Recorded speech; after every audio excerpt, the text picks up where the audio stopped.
¿Oyeron la entrevista que esta mañana le hizo W Radio a Luis Carlos Reyes, quien fue el director de la DIAN, de Impuestos y Aduanas, del presidente Petro? No fueron conjeturas, no fueron tesis, fueron hechos reales, narrados nada más y nada menos por quien fue el director. Oigan ustedes. Y lo que pasó fue que Carlos Ramón González me mandó la hoja de vida de Gladys Reina Villavicencio, me dijo para la aduana de Buenaventura. Yo inmediatamente verifiqué con el presidente. Es que no estamos hablando de cualquier cargo, es la dirección de aduanas de Buenaventura, la puerta más importante de Colombia, por donde entra parte del dinero que lava el narcotráfico.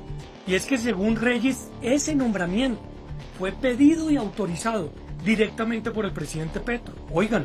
El presidente me dijo que sí, sin duda regañó a Carlos Ramón porque Carlos Ramón vino a mi oficina y me pidió pues que le ayudara a decir al presidente que él no había estado demorando ese nombramiento. El presidente tenía bastante urgencia de hacerlo. Y posteriormente Laura, como nueva directora del DAPRE, le hizo seguimiento a ese nombramiento hasta que se realizó.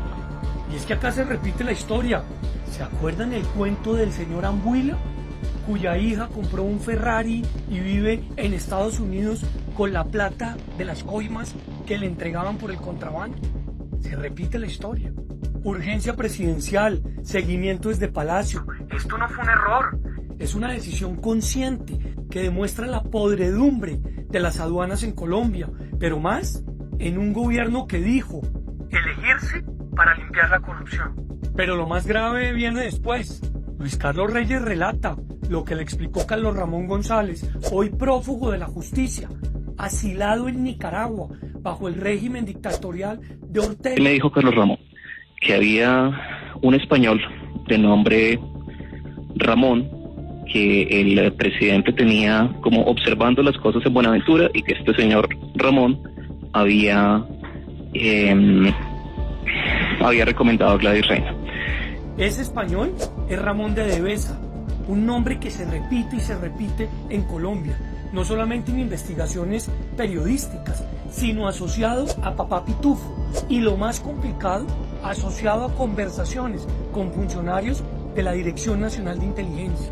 Entonces echemos para atrás. En esta misma entrevista, Reyes explica que una vez nombrada Gladys Reina, recomendada directamente por Petro, ella empezó a ejercer presión para nombrar personas estratégicas en cargos que tenían que controlar el contrabando. A mí me preocupa mucho que cuando, pues obviamente siguiendo las órdenes directas de mi jefe, del presidente, la nombré, le pedí recomendaciones acerca de quiénes poner en algunos de los cargos más críticos dentro de la aduana de Buenaventura. Y agrego. Y esas recomendaciones incluían a dos personas que antes habían sido recomendadas por personas que habían buscado influenciar esos nombramientos, y esto incluye me recomendó al señor John Freddy Restrepo Toro en un cargo clave para el control del contrabando en Buenaventura.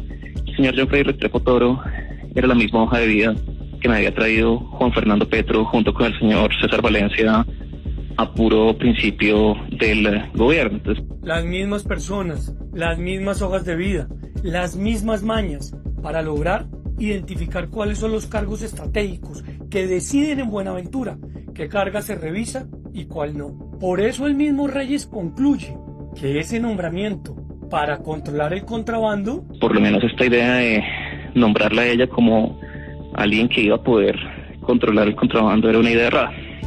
Y cuando la W le pregunta si ese español es el mismo que estuvo en una reunión con Papá Pitufo y con un oficial de inteligencia financiera, miren lo que Reyes dice. El señor Devesa no es el mismo que estuvo en la reunión con el oficial de la UIAF, oficial de inteligencia de la UIAF, con Papá Pitufo en Europa.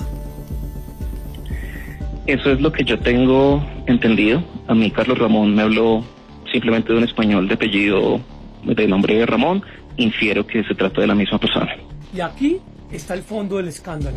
Hoy el contrabando es la principal herramienta que utiliza el narcotráfico para lavar el dinero de la coca. Y lo que está demostrando Reyes en estas respuestas es que es algo mucho peor que una falla del Estado. Qué gran entrevista la que hace la W Radio. Increíblemente ha pasado desapercibida. Si el presidente Petro recomendó el nombramiento, lo impulsó, pero además autorizó que dicha persona nombrara cargos estratégicos en la lucha contra el contrabando, precisamente para evitarlo, lo que demuestra es que no solamente conocían el problema, sino que además lo favoreció. ¿A quién favoreció? A los narcos.